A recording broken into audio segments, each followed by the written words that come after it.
Welcome to the Business Building Blocks podcast, where we talk about the struggles and celebrations that leaders and entrepreneurs experience on their journey to success. I'm your host, Kristina, and I'm passionate about helping you achieve massive amounts of success at work and at home. We'll talk about all things people and organizational wellness, share relatable stories, and feature insightful guests because quality people and processes are at the heart of every success story. Ready to learn, grow, and have fun? Let's dive in.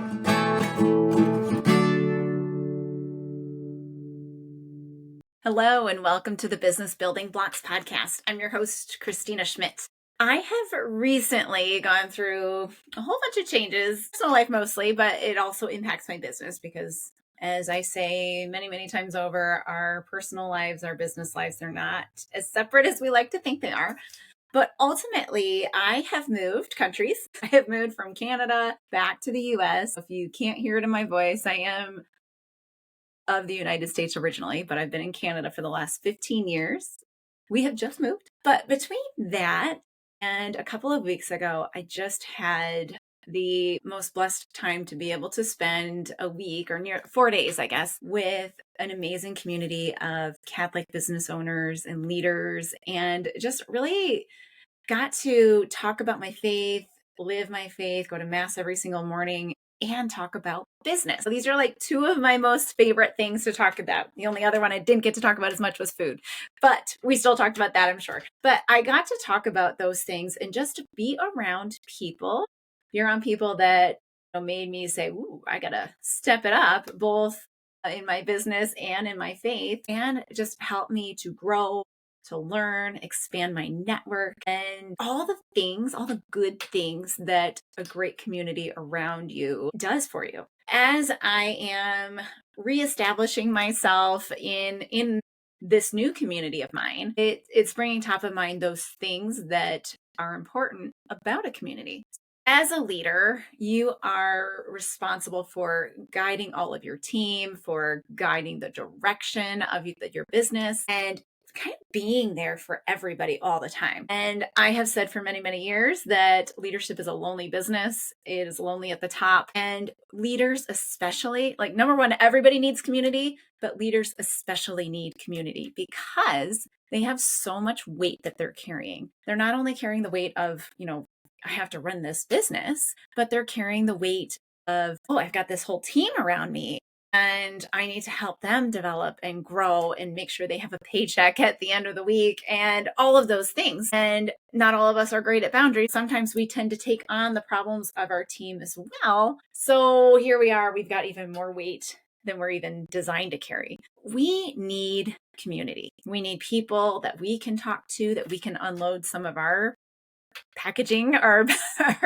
packages that we're carrying, whether they're ours or something that we shouldn't be carrying at all. But we also need people to challenge us, to help us grow, maybe ask us questions that are going to make us dig a little deeper.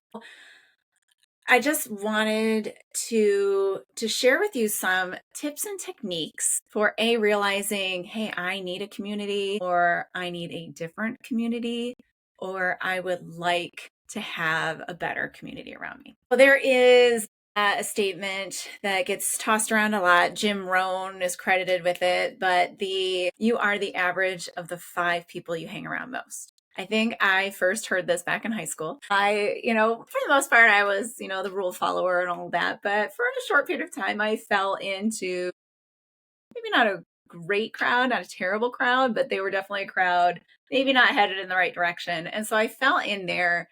And my band director, actually, he's like, what are you doing? What are you doing? You're getting yourself involved in the wrong people, and said something to the tune of, you are the average of the 5 people you hang around.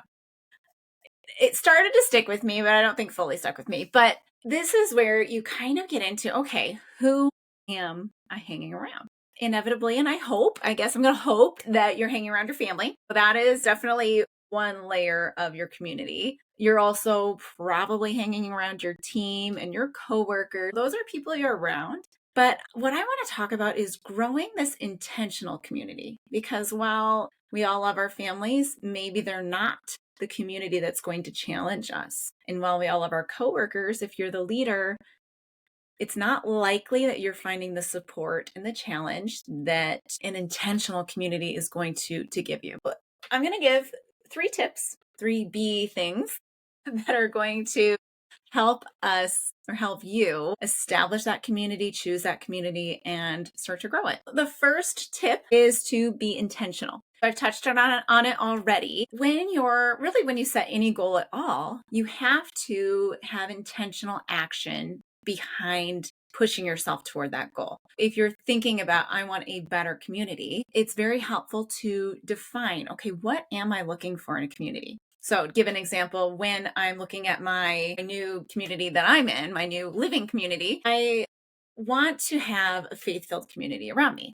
I love my church community back where I just was living, and I want to establish that here. Intentionally, I need to get myself involved or start to reach out to people who also have that faith background or faith intention that I also want to have, or I do have, or I want to challenge myself toward.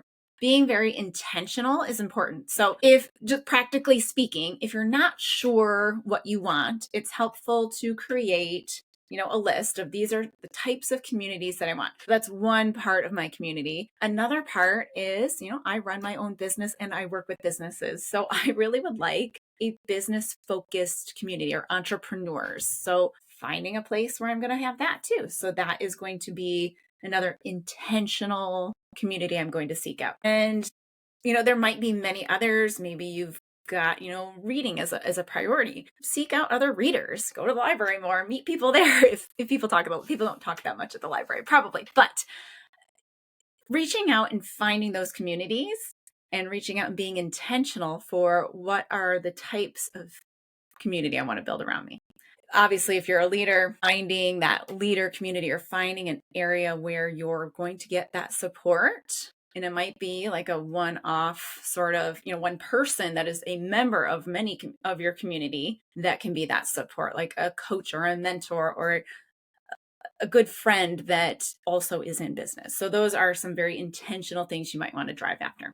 The second one, this one I find myself saying to my kids a lot, but be a joiner. All right. I've noticed about myself versus my children is that I'm quite the joiner. Being a joiner is easy for me. However, my children, and really I even see it in my family now that I'm much closer to them, it is a bit more challenging sometimes to be a joiner.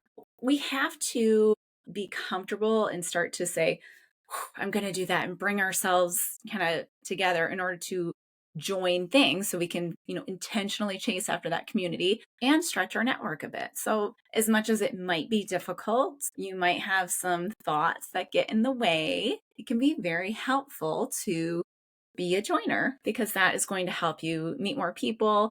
You might have to join a couple of different things before you find your right community because you don't really know what it's like until you start and you get into it. So being a joiner can really help you discover the community you want to have, because you might be joining a great big organization, but then find your people within it. So being a joiner, joining committees, joining your parish, joining Chamber of Commerce, joining a book club, joining those sorts of activities is going to help you to find the right people. Especially if you're establishing yourself in a new place like I am, or if you are just really trying to branch out because you're like, all I see are the people I live with and the people I work with. If you're stuck in that, which I know so many leaders who are, we start putting our head down. We're saying, I got to get my family sorted. I've got to get my business sorted. And so all I'm going to do is focus on those things. Be a joiner, join something outside of those things because it'll be good for you and it'll be good for this community that will give you the support or the oxygen. So putting your oxygen mask on to then be a better helper and leader for your family and your business. And the third one is be selective. This one, in my little joiner self, is a bit more challenging for me. So maybe you're probably going to find that you're either a joiner naturally or you're selective naturally. So somewhere in between is the right balance in this. And that being selective is understanding that not every business group is going to be for you. Not every club is going to be for you. Not every church group is going to be good for you. So being selective about, again,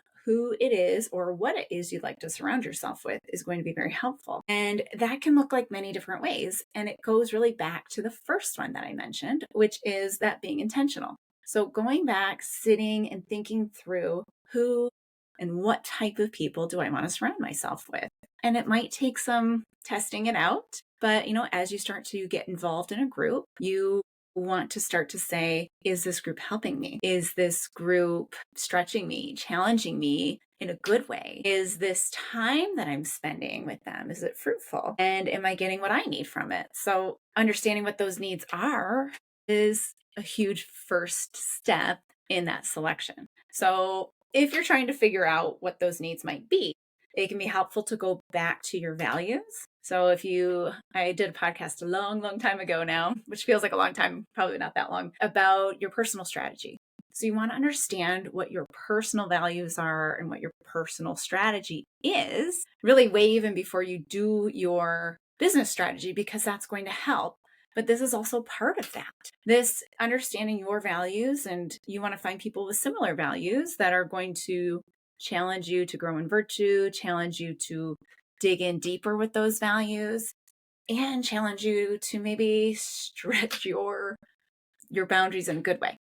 So you want to find the right people, and not just fall in with anybody just for the human connection, which some of us have a tendency to do. So, and that really goes back to that Jim Rohn statement of you are the average of the 5 people you hang around most. So while we may hang around our family and our coworkers the most, that intentional community that we're building is going to be really where we're going to find our value and where we're going to be able to kind of grow that community. It's going to help us to drive more. So what if this is all hard? What if this feels challenging for you? What if you live in a very isolated area and there just aren't communities? So that brings its own challenge around. So sometimes you have to look outside of your geographical region and reach out to maybe an online or a global group where you've got some smaller groups that are available within it. I know personally, the conference I was at is a Scent conference. So Scent Ventures is the group that I'm part of. And that has been a huge benefit to me, where I've been able to speak with people all over the United States, some people over in Europe, and just being able to connect with all of those people who have a similar value of their Catholic faith, as well as a business value and entrepreneurship. So they challenge me in such a good way that I'm not necessarily going to find in my small town community that I live in. Being not afraid to stretch beyond your geographical boundaries as well, it can be critically important to making sure that you get that community that you want. I talked about this back in I think it was my 50th episode that I did, where I have an intention to build a community around this podcast. So I've not yet established it because I'm still trying to structure what that would look like. But this community would encourage education, so growing in your leadership skill set and that skill set to run your team, that strategic outlook skill set, as well as focusing on how you're growing in virtue and how you're growing and healing as a human being, because all of that then supports your leadership. So, and then building that in with that community of sharing. So if this is something that you're interested in, I want to get people's interest. I want to get some feedback from it. So I would love to hear what you're looking for in community. So what is that intentional community that you would love to have? Because again, that leadership position, that business owner entrepreneurship is so lonely that we need one another. They say it takes a village to raise a family. It takes a village to raise a business as well. So what do you need in your village? What are you missing? And how can we, as the listeners and producers and guests of this podcast, what can we do to support and be part of other people's villages? And with this, newfangled, stretched out world of the internet, we can do that in a global sense. And we can find those people that we need, those intentional people that want to be joiners and want to be selective about who is in their community. Then we can come together and we can support one another. And what that's going to do for us is give greater benefit to our business, greater benefit to ourselves as we grow in virtue, and greater benefit to our families, because if our businesses are thriving, we're supporting more, but we're also able to come home and be there and be present for them. So if this is something that you're interested in, I want you to reach out. I'll throw a link in the show notes to just shoot me a message, put your name on the wait list, and, give me some feedback of what you want. So we'll throw all that down into the show notes so you can reach out and give me that feedback. If you're not looking at those or the show notes, you can always hop to my website, KristinaSchmitt.ca. There's some contact forms right on there, and you can just toss things into there and I'll get back to you. So if you enjoyed today's episode, please like it, share it with a friend, join a friend and listen to it, and join a community and find a community around you or globally. And I will see you on the next episode of the Business Building Blocks podcast. Thanks for tuning in to the Business Building Blocks podcast. If you enjoyed this episode, make sure to subscribe so you don't miss what's next. If you found value in our conversation, please leave a quick review, like, or share. It helps us reach more amazing listeners like you. For more resources and insights, visit KristinaSchmitt.ca, where you can find tools and support to empower your leadership journey. Thanks again for listening, and we'll see you in the next episode.